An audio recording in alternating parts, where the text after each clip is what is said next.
My friend has been spinning wild stories about her life for years, but I just found out everything I know about her is a lie, and now I have to figure out how to expose her to the whole group without losing my mind.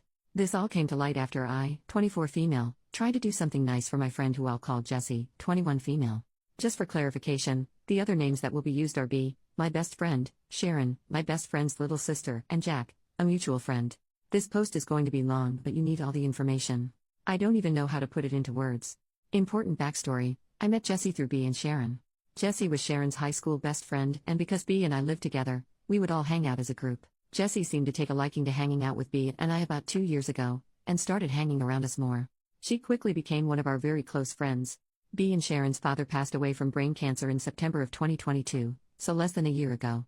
He was also like a father to me, because I have had no father figure for the past 12 years of my life. Jessie has a childhood history of lying, which we attributed to her being the youngest sister and the fact that she didn't have many friends growing up. Anyway, I have a large friend group, maybe 8 to 10 people, outside of B and Jessie. After he passed, I ended up introducing both B and Jessie to this friend group, as Sharon got a boyfriend, and started to spend most of her time with him. Jessie latched onto the group and got comfortable enough to hang out with them without me around. I was glad to see this, and I involved her in almost every aspect of my life because my friend group is truly like my family. She uses B and I's car frequently as she doesn't have her own. B got her a job at the restaurant she worked at, etc. We buy food at our apartment we know she likes, she eats dinner that I cook, drinks our alcohol, etc. She has never offered to pay us back or contribute to the food and alcohol consumption or anything else really, but we kinda just chalked it up as her just being forgetful. Shortly after I introduced her to the group, she confided in everyone that her mom may have lung cancer.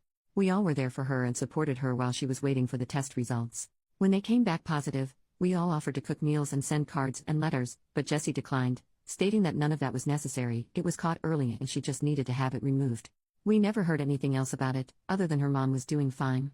A few months later, she started casually seeing a member of the friend group named Jack. He lives about an hour away from us, but visits the group when he can. I had also been seeing someone who I'll call Peter. Jessie said that she and Jack had gotten really close, that they were possibly talking about dating, but that they were probably going to hold off because of the distance. Jessie said she introduced Jack to her horse, that he would come stay at her parents' house, etc. During this time, she also got a new job as an engineer at a very prestigious company that was out of the area. She quit working for B's job, serving or hosting. It started as an internship, but transitioned into more. She said that it was a mostly work-from-home position, and that it paid incredibly well, even saying she had one of our friends look over. When my birthday came around in June, we planned a big party in our friend group because 2 of our other friends have birthdays around the same time. It was a costume party, yes, in June, where you show up as either a hero or a villain.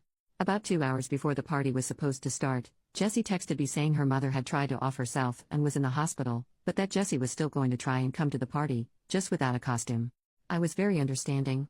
When she arrived, she took me and some of my other close friends into a private room away from the party and explained in detail what happened, that she was the one who found her mom, she had to call 911, it was very traumatic, etc. Everyone still had fun, but it took a lot of joy away from the party. At the time, I was trying not to be upset or selfish because I knew that her mom was important to her and that all of our friends were here, so she didn't really have anywhere else to go. Right after my birthday, I found out that Peter was manipulating me and everyone else in my friend group into thinking he wanted a relationship with me, told me he wanted me to move cross-country with him, etc., only to find out that that was all a lie and he was using me for emotional intimacy. While I was going through this, Jessie was saying that Jack was doing the exact same thing to her. We sat on the couch and grieved together. I was sad for her. She dragged his name through the mud in our friend group, but continued to say she was seeing him casually or just for love-making now without any emotional involvement.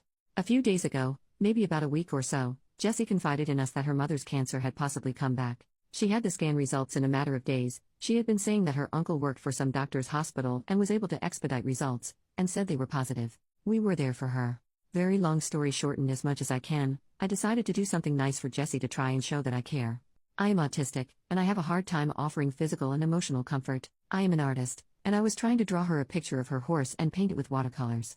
I realized that I didn't have any pictures of her horse, so I reached out to Jack and asked for a description or picture since I knew he had met her. He responded with, "Jessie has a horse?" I thought he was joking at first, but I very quickly realized he had no idea what I was talking about. Turns out, he and Jessie hadn't been seeing each other at all. They had slept together a few times in April, but had cut it off after that. He provided screenshots of their conversation since then, and it was captured in 2 pictures. He also provided time-stamped photos of him literally out of state when she said that they supposedly were together. This started an entire spiral of realizing that nothing she had ever said actually made sense. I reverse image searched a photo she had sent us, an incredibly grainy one, of her at a rodeo, and it was literally a doctored stock image. This is the only picture of her with a horse that she has ever sent and that I have ever seen. There is none on her social media or on her phone. I asked everyone in our friend group, and no one had seen pictures of her horse, and it isn't on any of her social media. There's almost no way that she has this job at this big company, because she never graduated college and her position requires a college education. She also had previously used B's laptop to work, but upon checking computer history, the only thing it shows she was working on was a D&D campaign. She also is never in the location that the company is actually in, always seems to have the day off with PTO or be done with her work, and conveniently never has her card on her to pay for things or is locked out of her Cash App or Venmo and will bring cash the next time she sees us. But somehow always forgets that she owes us money, almost as if she doesn't have any money to give us. She literally told Jack that she had a Skyline GTR, type of car with a base price of over $100,000 I guess, but that she wrecked it. Neither B nor I have ever heard of this story. I started to remember things she told us that just didn't make any sense and felt like they had been taken out of our own lives. She said she was robbed at gunpoint, but the timeline of the police making an arrest and returning her belongings, less than 24 hours, made no sense. I would know because I was robbed 2 years ago and had to testify in court because he stole my car. I have a copy of the security footage of my phone because I had to turn it into my insurance. I have also had a gun put to my head by an ex-partner who I literally had to have arrested. She said her mom attempted to off herself, but Jesse's location never once said she was at a hospital. All of us share our locations with each other, and B has seen her mom over FaceTime since then. No scars were there, definitely would have been based on the details that Jesse provided. And the cancer. I think that there was likely some sort of scare, but I don't know that I believe her mom was ever actually diagnosed. Especially not this second time. My granddad and B's dad passed from cancer. I know how long it takes to get those results, because waiting is agonizing. I have proof that at the time Jessie says she was at the hospital with her mom who was having multiple seizures literally last night, her location shows her sitting at home. Things in our home have also gone missing. Chargers, grinders and their contents, clothing, etc. Jessie is always the first to blame other people that have been in our home, but she literally has access to our apartment at all times. She has been there before when we aren't home. What if she's been having people over and claiming it's her apartment? Stuff has been moved and things have gone missing. I literally don't know what to do or how to process any of this. I did some sleuthing and messaged her sisters on Instagram asking for a photo of Jessie's horse and offering my support with their mother's diagnosis. I'm anxiously awaiting a response. In the meantime, B and I have to see her tonight and put on the performance of a lifetime. Even if she isn't lying about her mom, although all of the other evidence I don't have the energy or ability to describe in this post points to the fact that it's all fake, the way that she manipulated me into offering her support during one of the lowest times of my life and lied about my friend to our entire friend group is enough for me to cut her off. I'm just trying to let the right pieces fall into place and get as much information as I can before I confront her with printed screenshots. We lied and said they were doing a battery check on our key fobs, and asked her to bring hers with her tonight, as well as all of the clothes that she has of ours so we can take inventory and figure out what we need to buy for our winter wardrobe. She will not be getting the fob back or be borrowing any clothes. She will absolutely not be coming back with us to our apartment to stay and won't be left alone with any of our belongings. What the hell do I do? How do I tell the rest of the shared friend group that she's been lying the whole time? I don't understand why she would lie about any of this or the other things she's just invented. Is this some sort of mental illness that can be treated? Please help. Any thoughts or advice are helpful. Edit to add some examples of some other possible, likely, lies. 1. She is a licensed mechanic. She wasn't able to help me with an oil change because she didn't know how, which I thought was suspicious. 2.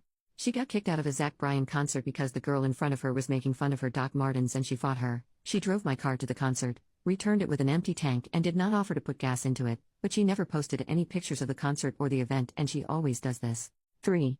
Her dad was abusive, said this after she found out that my dad assaulted me. 4. Her ex was abusive, said this after she found out that I survived 2 DV relationships. 5. She had a large SLUT tattoo removed from her abdomen and they used a special cream to make sure it didn't scar. To my knowledge there is no such thing and no evidence or picture of said tattoo. 6. Jack gave her a Patagonia jacket to keep and remember him by while he wasn't with her because it didn't fit him right. He denied this and says that he accidentally left it in her car when she gave him a ride to a bar and used to wear it every day for work. 7. She had an abortion at 6 to 7 months, said this after she found out about my abortion due to the DV situation I was in, claimed it was for the same reason. 8. Said she vacuumed B's floor after staying in our house for 5 days. She has psoriasis and sheds all over the house. The vacuum was in the exact same spot that it was when I had last used it the day prior in the living room, and when B swept the floor, it wasn't clean at all. There were flakes literally everywhere. There are so many more, but I am already blown away by this. My brain is literally mush at this point. Update 10 days later, so B, Sharon, and I took Jessie out to a Mexican restaurant, and waited until she ordered her food and drink before we started the official intervention. She has a nasty habit of leaving her wallet at home or getting locked out of her bank account, Venmo, or Cash App, so we had all agreed not to cover any part of her tab and to turn her information over to the server or manager if she tried to dine and dash. She was supposed to bring my pair of shorts, as well as a $50 bill to pay me back from buying her Barbenheimer tickets, plus the shared alcohol we pre-gamed with as a group. As soon as she sat down, she was going in on how stressful her day at work was and how she had screwed up something major in the company's budget, etc. We had to straight-faced listen without letting on that we knew it was all bull crap, one of the hardest things I've ever had to do. After we placed our food order, I made eye contact with B and Sharon and pulled out my phone. I set it to the voice memo record and placed it face down on the table. I was sitting beside her, and B and Sharon were sitting across from her. I started the intervention by giving her the opportunity to be honest. We let her know that we knew she had been lying about things, and that she had this one opportunity to save her butt and explain everything. She said she had no idea what we were talking about, and pretended to think back on everything, saying she couldn't think of anything we were talking about. I asked her if she needed any assistance, and she said yes. I pulled out a screenshot of the blueprint she had sent us claiming to be her work. Right as I put it on the table, she said, "Oh, that." And then the food came out. She made a big show of hiding the printout from the servers.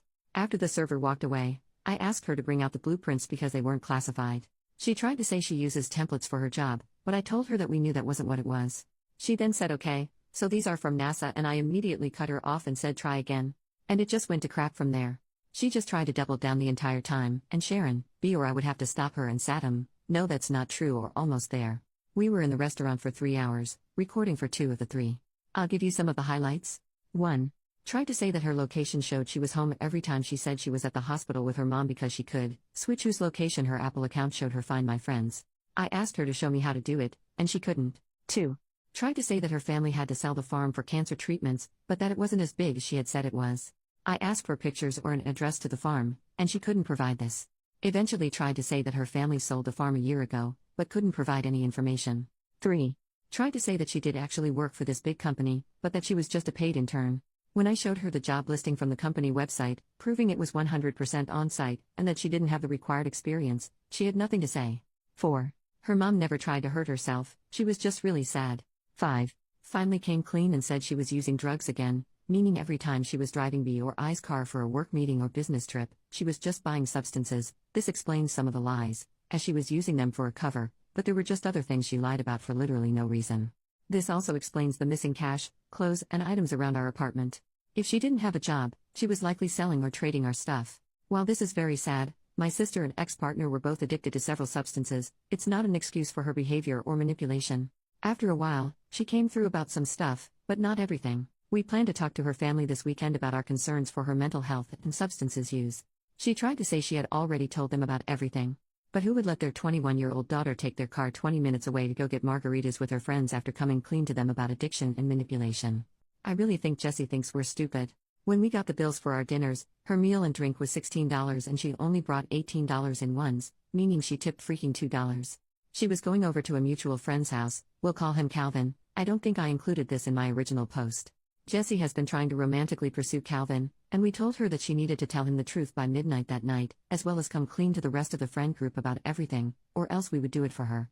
Lo and behold, she continued to try and lie to him, telling him half-truths, leaving things out, and other times still flat-out lying.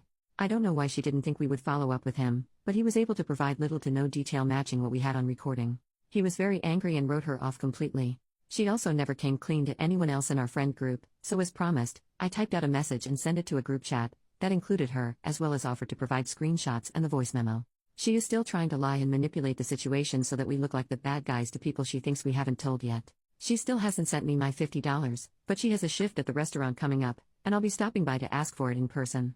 I've been sending her daily reminder texts and have received no response. Sorry for the long update. It has truly been a wild, wild week.